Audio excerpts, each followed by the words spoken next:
네, 반갑습니다. 6월 14일 토요일 종목 진단입니다. 자, 오늘은 벌써부터 탁 주목이 되죠. 탑6 6개의 종목 어떤 거요? 핫 이슈. 자, 논란거리가 좀 될 수도 있기도 하고요. 또 좋은 소식이거나 또는 나쁜 소식이거나 왔다리 갔다리 하는 좀 궁금했었던 내용들이 있는, 또는 증권사 리포트가 나온 또 뭐 그런 여러 가지 내용들이 있을 거 아니에요. 그런 부분들에 대해서 좀 알아보려고 합니다. 그 중에서도 가장 핵심이 되고 또 시장의 이목을 가장 많이 끌었던 6개의 종목에 대해서 알아보려고 합니다. 종목은 대충 뭐 뭔지 알고 계시죠? 네, 바로 넘어가도록 하겠습니다. 자, 첫 번째는 바로 파마리서치입니다. 야, 이 파마리서치가 지금 17% 급락을 했는데 인적 분할 얘기가 나온 거예요. 인적 분할.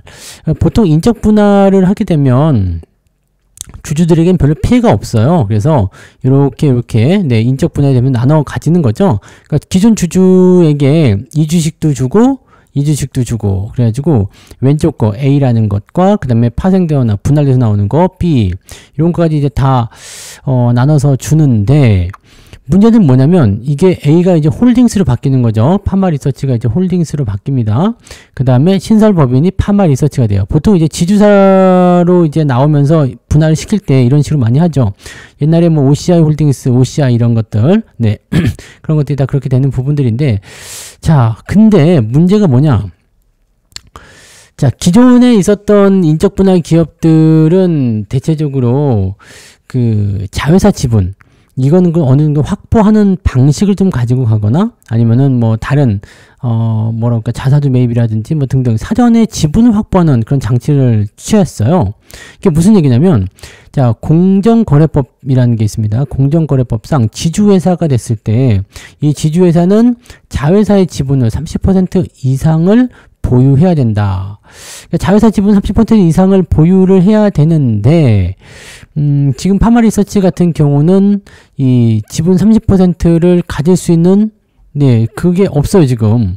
그래서, 지주회사가 지금 이 신규 이제 그 신설 법인이잖아요. 이 파마리서치로 이제 신설되는 이 기업의 지분을 30% 이상 확보를 하려면 어떻게 해야 되느냐? 유상증자를 해야 되죠. 유상증자를 해서 이 자회사 지분 취득을 이유로 하는 유상증자.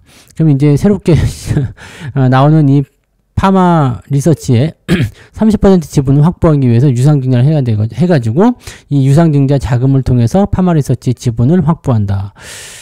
야, 이렇게 되면 어떻게 되는 거예요?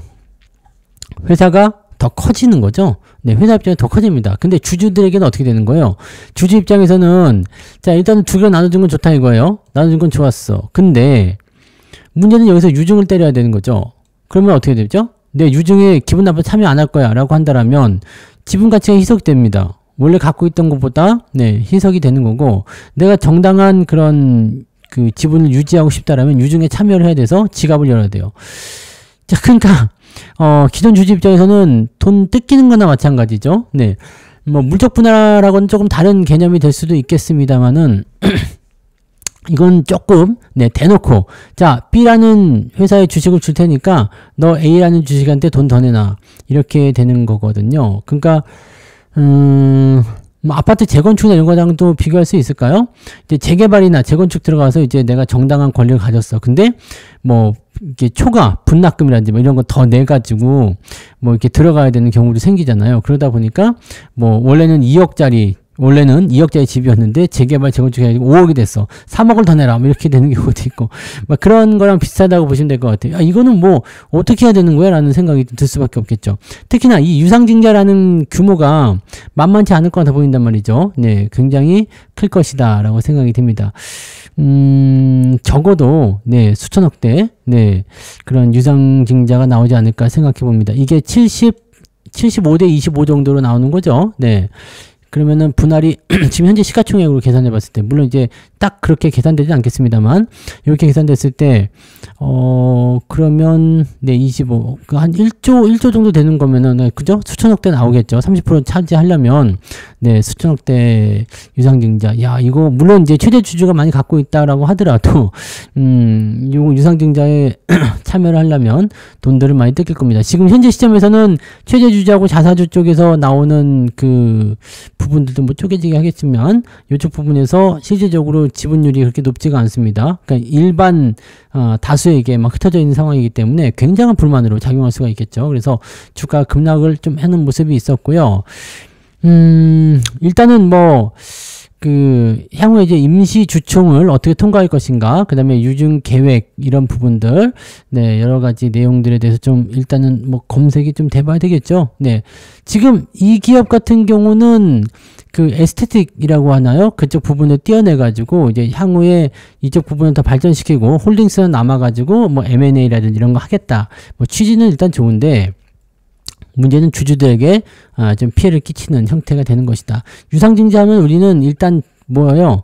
네, 유상증자라고 한다면은 당연히 경기를 일으키잖아요. 주가 떨어지는 게 당연하다, 이렇게 볼 수밖에 없겠죠. 자, 근데 이거는 할 것 같다라는 얘기입니다. 그냥 인적 분할에 대한 공시가 나온 거고, 할 것 같다. 할 것 같다이기 때문에 유상증자 공시가 나오면 또 떨어질 수가 있습니다. 그동안 계속해서 올라왔었던 부분들이 있었기 때문에, 자, 이게 어떤 과정으로 들어가는 것이냐. 뭐 잘 알고 계시겠지만, 뭐라 그럴까요? 승계 작업. 승계 작업을 일단은 진행하는 거 아니냐. 그죠? 승계 작업을 진행하면서 그게 이제 천천히, 회사를 분할하고, 그 다음에 이제, 하여튼 뭐 그렇게 한 다음에 이쪽에서 또 이제 홀딩스는 돈을 마련해가지고 진행하고 막 이런 식으로 가는 거라고 좀 보시면 될 것 같은데, 약간은 네, 이게 법의 테두리 안에 있기 때문에 이게 불법이 아닙니다. 불법이 아닌데 좀 네, 조금 그렇습니다. 이건 좀 아닌 것 같아 보여요. 그래서 요거는 조금 네, 애매하지 않겠느냐라고 생각됩니다. 자, 아무튼 요런 시기라서 주가가 추가적으로 더 빠질 것 같죠? 네. 지금 뭐 기관들은 매수가 더 들어간 모습이긴 합니다만 주가가 더 빠질 것 같아요. 더 하락할 수밖에 없겠고, 유상증자, 그냥 이걸 유상증자 공시라고 봐더라도 이렇게 뚝 떨어진 경우가 나타날 수 있거든요. 지금 과매도가 아직 안 나왔죠? 그래서 추가적으로 더 떨어지게 되면 이제 40만원 아래로 한번 밀리지 않을까라는 생각이 좀 있습니다. 이게 그동안 추세를 따라서 계속 올라왔기 때문에 지지선을 지금 잡기가 좀 어렵습니다. 지지선을 굳이 잡는다라면 지금 30만원 아래쪽이거든요. 네. 지금 중간 단계에서 지지선이 나올 수 있는 공간이 그렇게 많지가 않아요. 그래서, 정말 허물어진다라면은 좀 많이 하락할 수도 있는 것 같고, 오늘 매도가 좀 많이 난 것 같죠? 그래서, 그럴 수도 있을 것 같은데, 기관적 매수가 들어갔기 때문에 이 상태에서도 오히려 매수가 들어온 건가? 라고 싶을 수도 있는데, 실질적으로 많이 떨어진 거예요. 그래서 일단 40만원이 60일선에 걸쳐져 있기 때문에 이 정도 안에서 한번 지지가 나올 것 같고요. 그 다음에 35만원, 그거마저 이탈되면은 아마 30만원 이탈하는 모습이 나오지 않을까 생각합니다. 자, 어느 단계까지 갈지는 잘 모르겠습니다만, 뭐 재료나 앞으로의 성장성 등등에 대한 얘기랑 전혀 관계없이요, 그냥 요거 네, 인적 분할에 대한 이야기 요거 하나 가지고 진행이 되는 것입니다. 요거는 약간 회사 측에서 지분을 어떤 식으로 확보할 것인지 아직은 그런 얘기가 나온 게 없거든요. 그러니까 어떻게 자기네들이 지분을 확보하게 될 것인지, 아니면은 제3의 어떤 투자자가 나타나서 뭐 3자 배정 방식으로 네, 돈을 확보한다든지 등등의 여러 가지 얘기들이 있을 수 있겠죠. 또 자회사 뭐 자사주를 매입한다든지 등등 여러 가지 방법을 통해 가지고 진행을 한다라고 한다면 주가가 반등할 수 있어요. 근데 그런 게 아니라면 일단 요거는 괘씸죄 같은 게 좀 적용될 수가 있거든요. 그래서 주가가 일단은 약세를 전환시켜 볼 수밖에 없겠다라고 판단됩니다. 요거는 일단 갖고 계신 분들은 40만원대, 40만원 정도대에서 지지가 되면은 일단 조금 더 지켜보시고요. 그거 아니면은 그냥 매도하시는 게 맞지 않을까 판단됩니다. 주가가 더 빠질 수 있을 것 같아 보입니다. 그리고 매수는 지금 뭐 별로 좋지 않겠죠? 네. 어쨌든 뭐 유상증자가 됐든 인적 분할이 됐든 당장 주가에게 긍정적인 요소는 아닐 거라 판단되니까요. 그런 부분 체크하시면 좋겠습니다. 자, 그 다음에 이루원 볼게요. 이루원. 좀 생소한 종목이죠. 네, 이게 지난 특강에 있었다는 거 아니겠습니까? 그죠? 네, 기억하시려나 모르겠습니다만, 뭐 차트 보시면 대충, 그래, 성추사가 얘기할 만해 라고 얘기가 나올 것 같은 뭐 그런 종목이라고 볼 수 있겠죠. 자, 이평선이 자, 추세를 꺾고 들어가는 시점에서 자, 이평선 모이는 구간까지 나타났습니다. 그래서 이번에 5월달 포인트가 굉장히 좋았고요. 돌아서는 모습인데, 자, 이게 사자 이빨이 나온 거예요. 네, 그래서 빵 하고 치고 올라갔는데 지금 추세가 따라 붙기 때문에 굳이 뭐 매도는 안 해도 될 것 같아요. 이거는 도대체 무슨 이슈가 있었느냐? 세계 최초 네, 원전 전용 멀티밴드 무선 통신 시스템 뭐 여기 나온 거예요. 지금 이 원전과 같은 그 유지 보수 요 부분에 해당이 되는 모습이기도 한데 원전 무선 통신 시스템 요쪽에 대한 이슈가 나오게 되면서 지금 이론이 주목을 받았어요. 같이 하는 기업이 이제 그 현대 ELD인가 뭐 그런 기업이 있었죠. 네. 이 이름이 뭐였지? 같이 일신 EDI요. 죄송합니다. 네, 일신 EDI. 네, 지금 요게 지금 과제로 진행이 되면서 실제로 이제 가고 있는 거예요. 그래서 지금 이게 왜 중요한 시스템이 됐느냐면은 저 부분이 됩니다. 원전 상황이 자체가 원래 좀 위험하잖아요. 막 그냥 방사능도 나오고 막 그러니까 사람이 들어가는 게 왕래도 꺼려지죠. 아무리 이제 뭐 그런 보호복을 입었다고 하더라도 들어가서 직접 작업하는 게 얼마나 꺼려지겠습니까? 그래서 여기다가 차라리 로봇이나 드론 같은 거 넣자. 네, 이거가 되는 거죠. 근데 드론이나 로봇이 되려면 뭐가 돼야 되겠어요? 통신이 이루어져야 된다는 얘기예요. 무선 통신. 요거를 지금, 네, 이 이루원이, 네, 직접적인 수혜주로 딱 들어가 있던 얘기죠. 그래서, 지금 이런 뭐, 고압, 방사선 이런 아주 그냥 극한 환경이 돼야 되는데 사람이 들어가기 좀 어려우니까 로봇이나 이런 것들 집어넣을 때 이런 뭐 고온이나 내진, 방사선 뭐 이런 것들에서 이제 좀 강한 그런 부분이 있어야 될 거 아니에요? 거기 쪽에서 이제 인증이 완료된 그런 솔루션을 이루원이 가지고 있습니다. 그리고 유지보수, 업그레이드 이런 거에 대한 부분들이 분명히 나올 거라는 얘기죠. 원전이 점점 커지게 되면 이제 수주가 더 많이 나오게 될 수 있잖아요. 그러다 보면 이제 그런 형식으로 주가가 상승할 수 있는 모습이 나타나는 거죠. 자, 단기적으로 치고 올라갔다가 쭉 떨어졌어요. 이거 제가 근데 직접적으로 매수를 여러분들한테 막 이야기 안 드린 이유는 아시죠? 그때도 말씀드렸던 것 같은데 시총이 너무 작아요. 시총이 너무 작아가지고 물론 이제 시총은 커지면 되는 거죠. 네, 뭐 지금 요 밑바닥에 있는 거지만 언제까지 작을 수 없는 거잖아. 그래서 시총이 커지면 되긴 하는데 조금 네 그런 게 좀 있었거든요. 그래서 이게 만약에 10배 간다 그러면 4,700억 이렇게 되고 네 100배 간다 그러면 4조잖아요.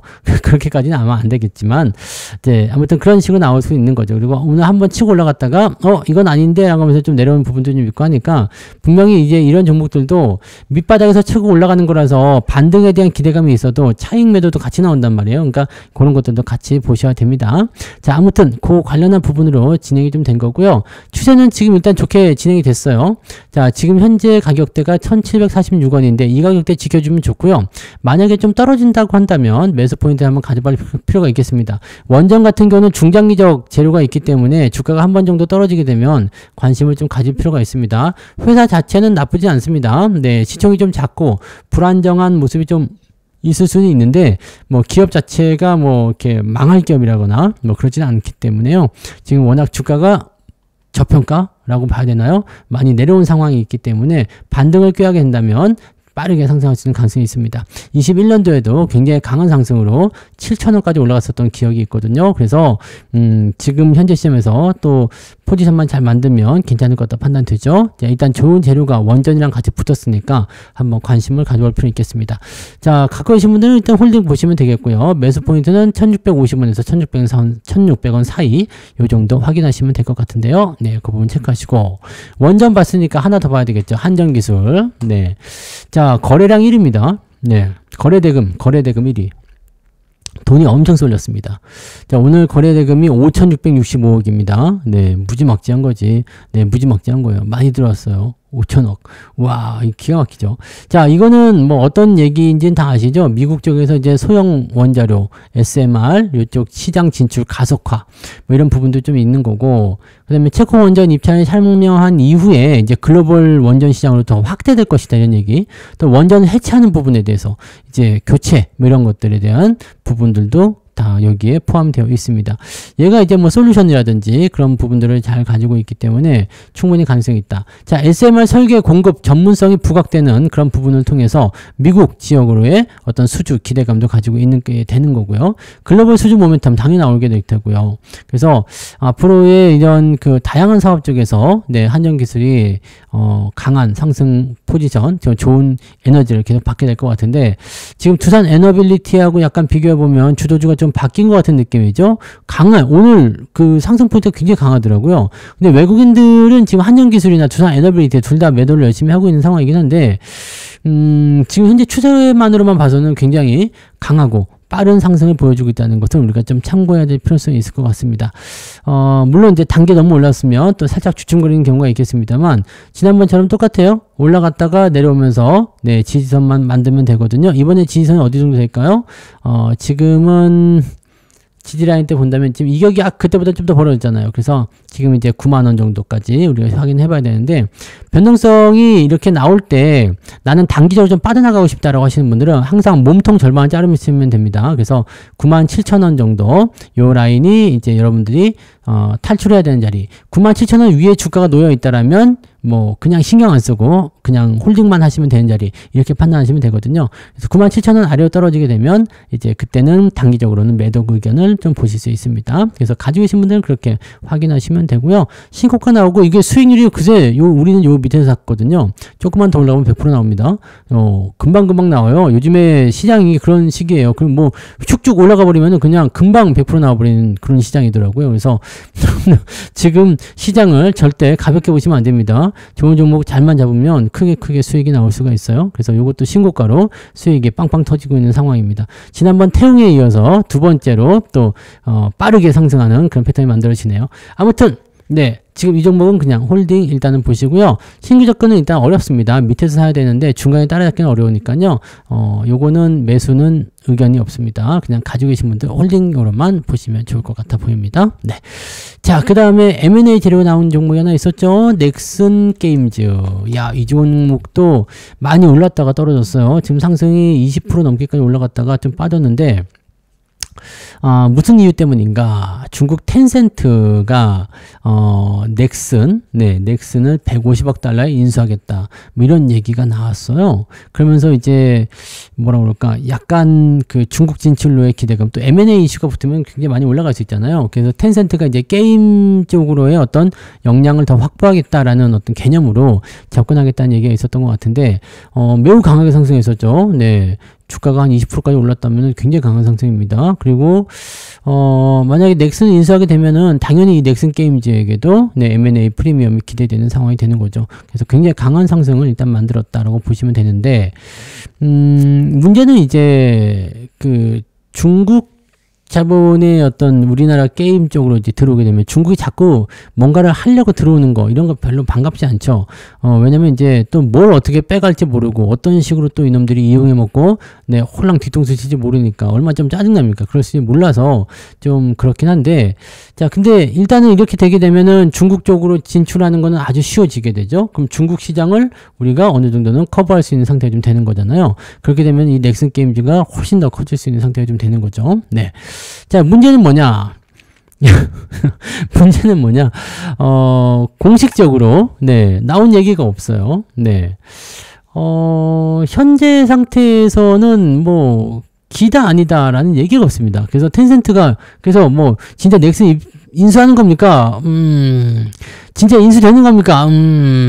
뭐 얘기가 없어요. 얘기가 없으니까 확실히 알 수 있는 부분이 아니다라는 거죠. 그러니까 불확실성에 대한 부분이 존재하게 되고요. 근데 일단은 긍정도 아니고 부정도 아니다라고 한다라면은 보통은 검토를 하고 있거나 아니면 추진 중에 있는 내용인데 알려지면 안 되는 상황일 가능성도 있거든요. 그래서 만약에 이번에 약간 주춤해서 내려오는 상황이 좀 된다면 14,500원이나 뭐 요 정도 나오면 좋을 것 같아요. 네, 15,000원 아래쪽 14,500원이나 이렇게 14,000원 요때까지 어떻게 한번 좀 내려오게 된다면, 근데 그때까지도 뭐 이게 M&A에 대한 어떤 얘기가 별로 없다, 그렇다면 요 시점에서 한번 미친 척하고 사보는 거 괜찮을 것 같습니다. 보통은 아니면 아니라고 확실하게 말하거든요. 근데 지금은 긴 것도 아니고 아닌 것도 아니다. 그러면은 뭔가 검토 근데 검토 중이면 검토라고 얘기가 나올 텐데, 그리고 검토 중이라고 얘기가 나오면 반드시 진행이 되거든요. 근데 지금 그런 거 없는 거 보면은 서로 그냥 생각만 하거나 아니면은 어떻게 뭐 술 먹다가 밥 먹다가 한번 얘기가 오고 갔을 가능성이 있는 거 아닌가? 라는 생각 좀 있습니다. 아니면은 뭐 한쪽에서만 검토를 하고 있다거나 뭐 그런 얘기가 있을 수 있겠죠. 네. 자, 어쨌건 지금 상태에서는 불확실성으로 안 될 수도 있는데 될 수도 있습니다. 그러니까 확실하게 지금 이 내용을 밝힌 게 아니기 때문에 된다 안 된다라는 느낌을 우리가 지금 가질 수가 없어요. 그러니까 저 같으면은 14,500원 정도 오면 한번 사볼 생각이 있습니다. 근데 거기까지 떨어지려면 주가가 좀 많이 빠져야 될 것 같은데 한 20% 가까이 빠져야 되죠. 네. 가능하려나 모르겠습니다. 지금 외국인들 팔아먹어도 약간 의심스럽기 때문에 만약에 아니다. 그래서 주가 떨어진다. 그러면 사면 안 돼요. 네. 근데 아무 얘기 없는 상태에서 주가 떨어졌다. 그러면 한번 사보는 것도 괜찮을 수 있습니다. 뭐 그 정도까지만 보시면 되겠습니다. 지금은 뭐 어떻게 할 수 있는 부분이 아니고요. 매수 따라가기는 어렵고 가지신 분들은 홀딩인데 나 주가 더 빠지는 건 싫어요 라고 하시는 분들은 여기에 꼴이죠. 네. 16,200원쯤 이탈하지 않으면 홀딩, 이탈하면 매도 이렇게 받아들이시면 되겠습니다. 자, 그 다음에 요것도 한번 볼까요? 증권사에서 좋아요 라고 얘기 나왔는데 저는 한번 고민을 좀 했으면 좋겠습니다. 자, SK텔레콤입니다. SK텔레콤. 자, 지금 지난번에 그 해킹 사태로 인해 가지고 엄청 빠졌다가 저는 한 45,000원 정도까지 내려오면 한번 사볼까 말까 생각했는데 너무 낮게 잡았나봐요. 5만원도 안 빠졌네. 자, 5만원에서 다시 터진 거 돌아섰는데, 자, 문제는 이제 원래부터도 얘가 이제 하락 추세로 이제 좀 진행되는 구간이 좀 있었어요. 근데 그게 이제 계속 연결돼서 갈 것이냐라는 부분인 거죠. 위쪽의 저항은 위쪽에 있을 때는 든든한 지지선 역할을 하는데 아래로 뚫어버리게 되면 굉장히 강력한 저항이 또 되거든요. 그래서 이렇게 됐을 때 과연 여기 56,000원 라인을 넘어갈 수 있겠는가 부분 생각하셔야 되고요. 재밌는 건 뭐냐면 증권사에서 추천한 이유가 배당소득 분리과세, 그래서 고배당주다 라고 얘기를 하고 있습니다. 이게 지금 평균적인 배당 성향이 50%가 넘어요. 네, 50%가 넘는데 그 정도 배당 성향을 가진 기업이면 이제 분리 과세에 대한 부분들을 적용시켜 줄 것이다 이게 있죠. 물론 이제 아직 다 통과한 건 아니죠. 그래서 이제 상법 개정이 이제 통과가 돼서 진행이 되게 되면 이제 분리과세도 적용을 받게 될 텐데, 그렇게 됐을 경우에는 배당성이 높으니까 당연히 이 분리과세 수혜를 받을 수 있어요. 근데 분리과세 수혜를 받는 게 배당이 높아야 되거든요. 배당이 높아야 되는데 지금 배당률로 치면은 뭐 한 5%쯤 나온다고 합니다. 주가가 더 올라가 버리면요 5%가 안 나오겠죠. 그래서 이런 부분들 5%가 안 나오면 사실적으로는 그렇게까지 매력적이지 않습니다. 그냥 일반적인 고배당주 시작점이 한 4%대부터 시작하니까 뭐 일반적인 고배당주다라고 생각하시면 돼요. KB금융 같은 경우는 이제 고배당주가 아닙니다. 배당 많이 받았봤자 3%거든요. 그러니까 배당 성향 높아가지고 뭐 분리과세 받는다 하더라도 3%대면은 뭐 그다지 뭐 매력적이지 않습니다. 그래서 KB금융 같은 경우도 그런 상황이긴 한데, 배당을 뭐 한 7, 8%씩 주거나 10% 이상 주는 그런 기업들 같은 경우는 당연히 매력이 높은 상황이 되겠습니다만, 지금 이거 5% 정도 또는 주가가 더 올라가 버리면 5%도 안 나오는 이런 배당률 가지고는 약간은 좀 애매하죠. 네, 그래도 뭐 4%대 이상이면 고배당 주니까 거기에 속한다 볼 수 있겠죠. 그리고 지금은 이제 배당 성향이 굉장히 높은 기업이기 때문에 또 외국인들이 그동안 네, 옛날부터 그 배당 받으라고 공들인 게 굉장히 많잖아요.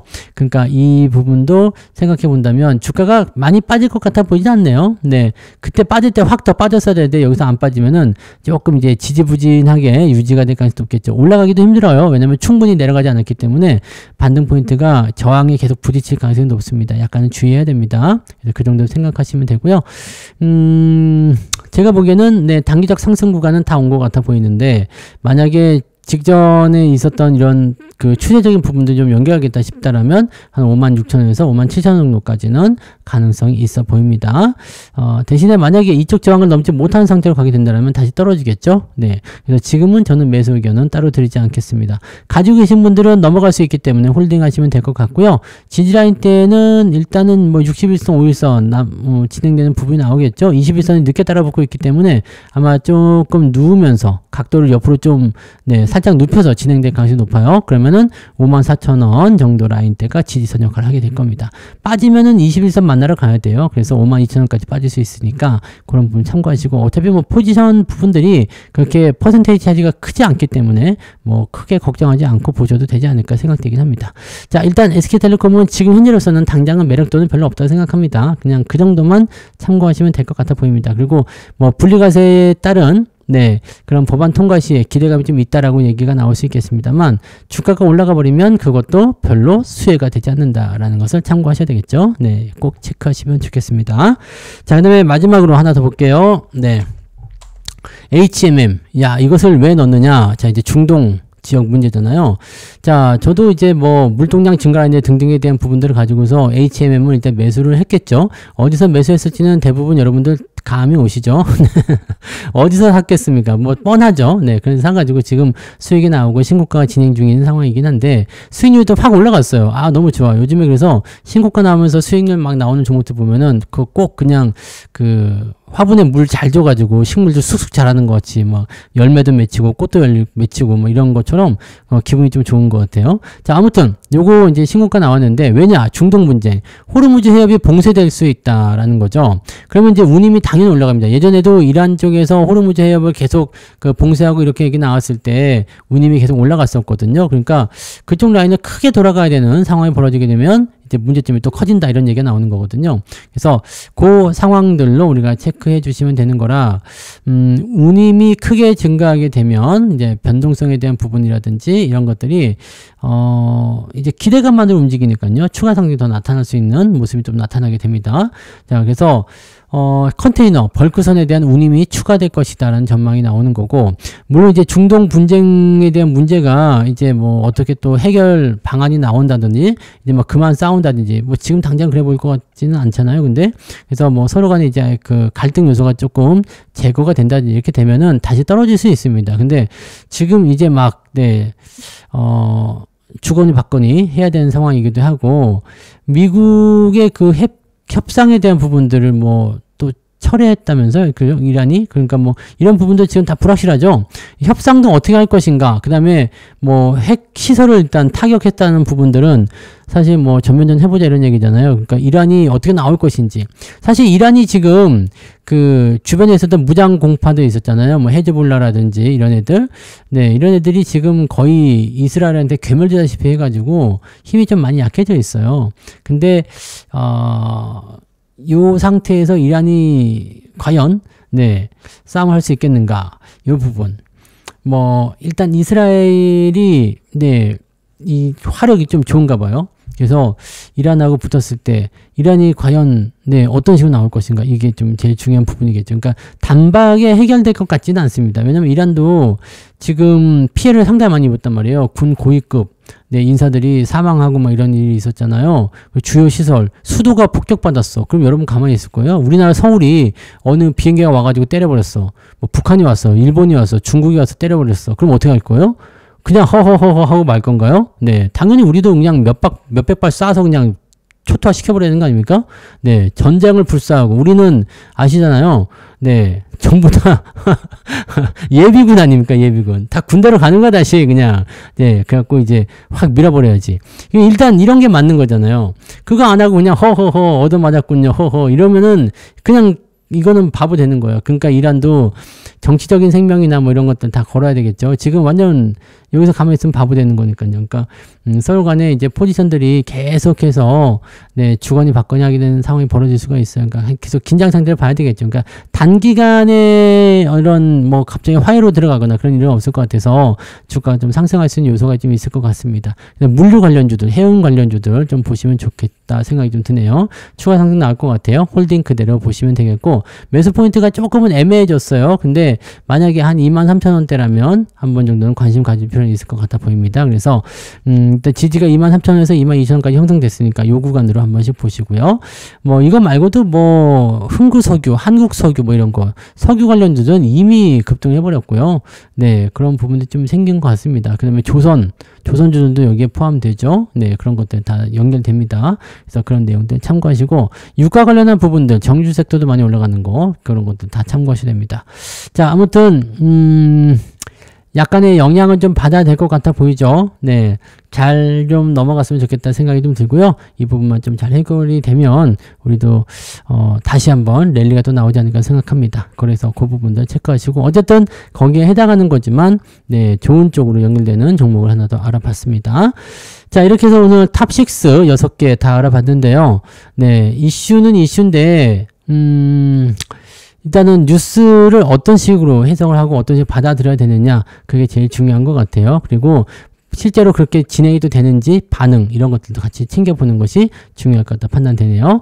자, 일단은 네, 장마가 시작됐습니다. 장마철 습하고 기분 나쁘고 덥고 그럴 수 있는데요. 잘 이겨내시고 네, 종목 진단과 함께 한번 즐겁게 또 오늘 하루를 시작해 보시기 바랍니다. 자, 편안한 네, 주말 보내시고요. 저는 내일 또 다른 종목으로 오도록 하겠습니다. 고맙습니다.